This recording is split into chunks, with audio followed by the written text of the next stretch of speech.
This is a continued discussion from the previous episode of Nose to Tail, a podcast where we explore the world of aviation lifecycle solutions, insights, and more.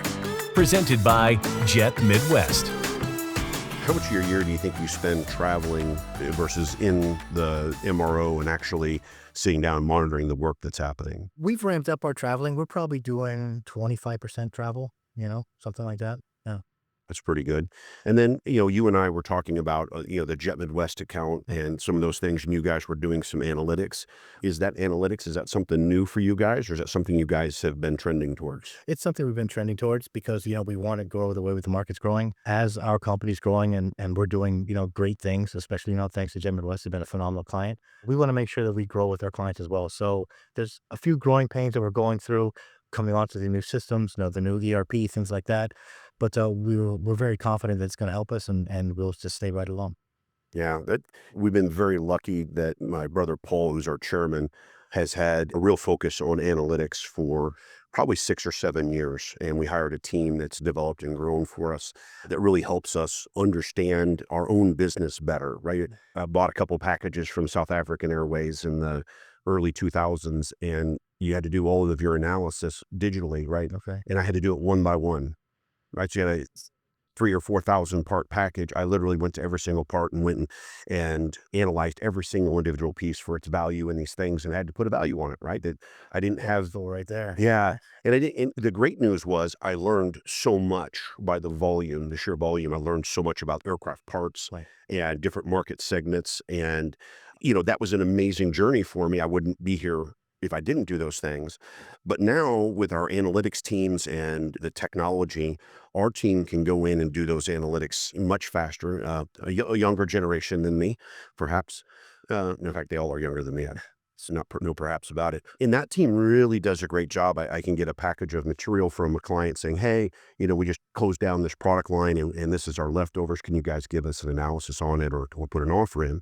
And our guys can put it together in a very short amount of time versus having to do it, old school. So I certainly know for us, it's allowed us to make decisions more efficiently and more reliably. Right. I've made some mistakes on analytics before when I did it myself. Not my team doesn't have some of those errors, but I certainly feel like I can trust those things when they come through. So as you guys are reviewing analytics for sales and for your clients and maybe even seeing what sectors they're in, are you taking that to them? So when you go on that visit and you're sitting down with maybe Air India, I don't know if you guys have Air India, but they have a couple airplanes. And so if you're sitting down with Air India, are you sitting down with that report and actually going through the nuts and bolts with them? On occasion, yes. I mean, first initial contact, I really don't get that in depth. I don't want to bore the person to death with analytics, because they probably didn't come there for that either. They probably came for a chat, see what we can do, get started, just a face-to-face, make nice. But yeah, as we grow with a client, we do bring those analytics into it. We can see spots we're missing, places we can grow.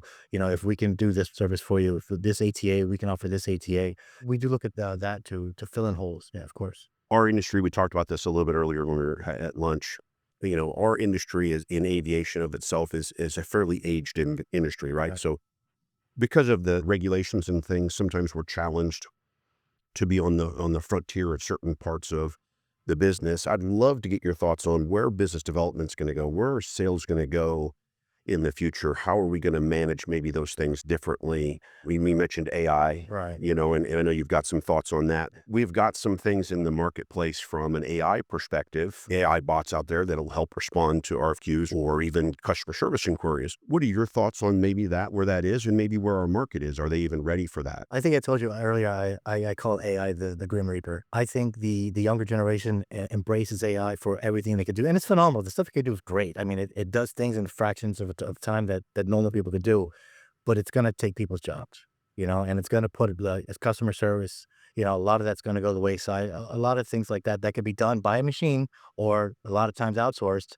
are going to go away. And that's going to, affect people in general. You're always going to need a personal touch. So you can't completely get rid of it, but you have to have personal. You talk to anybody who calls it a credit card company and they're like, I can't stand these robots that I talk to all day. I want to talk to a person. I want to talk to a person. Sure. So you're going to have that. But AI is going to, while it's going to do a lot of great things for analytics and customer service, quick responses, things like that, it's going to hurt a lot of people that normally would have a job. And so I kind of like am 50-50 on that because it's a good thing, but what's the cost in the long run to people? Yeah, I was listening to a competitive podcast. It was about aviation. It was actually about manufacturing, and they were talking about how the correlation between the number of jobs in manufacturing in the United States compared to our output, so our productivity that they measure, and it was an interesting measurement that even though we've lost, 25 or 30% of our manufacturing jobs, our efficiency is actually higher with fewer people, which was an interesting metric. It's the risk that we take if we over automate potentially. I certainly like the idea. We're a global business, and I only speak one language. And my AI bot, Patrick Kraus AI bot that I'm going to develop someday, that guy might speak every language. Of course. Hopefully he's got a nice deep voice like I do, and they can maybe steal all my podcast stuff and integrate that into this little thing that can help represent me when I am going and talking to clients about things in other places. So, I ask every one of my people I have on the podcast, I always ask them what their favorite aircraft is and why. It's fun to hear a lot of different answers for different reasons, but I'm certainly curious what your favorite aircraft is. My aircraft is the A320. I like the A320 because when I first got into MRO, especially when I got in with Global AirServices, I was doing 98% of the development. And the clientele I had was A320. So like I really cut my teeth on that aircraft. So like I learned to develop, the power gen, the pneumatic, the air conditioning, steering control, actuation, all that on that aircraft. It's where I really dug in and read CMMs and dealt with clients and learned the repairs on that aircraft. So it was a great aircraft. There's tons of them flying, and Absolutely. there's a lot of work to be done on them. And, next to the 737, I think there isn't an aircraft with more work to be done on right now. Yeah, the global marketplace on A320s obviously is massive, and I see from the airframe side, so the C-check heavy maintenance side of the house, there's certainly a lot of demand there on the aircraft. So that's awesome. Now, do you enjoy flying on them as well? Is that your favorite? I enjoy flying on them all. That's good. And take me anywhere. Well, I don't know. I've been on some twin turboprops that I was less than thrilled to be on. But that's they flew, they got me there, and I got off, and that was a safe journey, so I was okay with it. But that's great. Was there anything else you want to maybe talk about or interject, or something that's important that our listeners need to hear? Have you ever told the listeners your favorite aircraft? 757. 75. 75. I'm slowly bending towards the 777, but I'll tell you the 757, there's a couple things that are super impactful in my career. Obviously, the 757 marketplace in the United States is super strong. Yeah. Right? Especially when I got into it in maybe 2013, I think was our first major. We had a little bit before then, but that was when we really got in deep. Delta, United, American, FedEx, UPS, DHL, and more, right? And we jumped in real hard. Yeah. We got a bunch of airplanes and a bunch of engines, and we had to dig in and learn, sometimes the hard way. But it was really my first adventure into true business development, because our investment was so high. And we actually brought a gentleman who was former Wencor, Greg Beeston, on, and Greg mentored me in just how to travel and how to start driving these meetings and having it. I had all of this information in my head from all of the work I'd put in, and he really allowed me to use that information. And then the other piece I love about it is, we're both kind of big guys. Mhm. The 757 flying out of Kansas City is wonderfully spacious for big guys like us. Yeah, that's true. It is the same 3x3 seat configuration as a 737, but it is significantly wider, giving a little more shoulder room.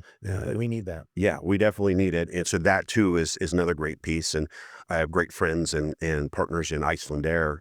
They invested quite a bit in 2018, 19, and right there at the beginning of COVID in new interiors, and flown on their aircraft a bunch. And the most beautiful interiors on 75s. It was great to see them being modernized, and it was fantastic. Even though they were some really more long haul flights for me, it was a great aircraft to be on, and it was super comfortable. And so, yeah, I fell in love with it. Now, I dove in feet first in the 777 market, Yeah. so it's starting to maybe erode a little bit 75 out of me, and maybe I've fallen in love with the little 777. Well, you guys are hitting the 777 market hard. Big time. Right. It was, we were very lucky during COVID to be in the right place at the right time with our learning curve and with our partners that work on investment with us. 50 plus airplanes later, I'm like, I've got a lot of aluminum out here. I need to monetize this. And it's been a great journey. And as well, you talked about emerging markets. When we jumped feet first into the 777 market, We were one of the first clients, one of the first American companies to return to the Middle East. I remember being in the Middle East meeting with clients, and they were very frustrated that their partners during COVID, they felt like they had been abandoned. Like they literally picked up their warehouses that were in Dubai and other places in the Middle East, and they just left. Right. And I get it. It's a business model, right? You can't have an expense without a revenue, right? That's, as a business owner, I wouldn't want that. But we broke fresh ground with new clients during a tough time for everybody. And I think they really appreciated it, just as like your story. Yeah. They really appreciated the fact that we were there and we were ready to reinvest in the parts and reinvest in them as clients. And some of those relationships are just super robust, and I'm super excited to continue to drive those and create solutions for them. In the meantime, we got some A380s, and it's kind of the same clientele in some of those areas. So they're pretty happy that we're investing in that side of the house as well. Well, Roger, thank you so much for joining us today on the Nose to Tail podcast. I know all of our listeners are going to enjoy our conversation. To all of you out there, please be sure to subscribe and like, and we'll see you next week. Thank you for listening to our podcast, Nose to Tail. Please like and subscribe to our channel. Presented by Jet Midwest.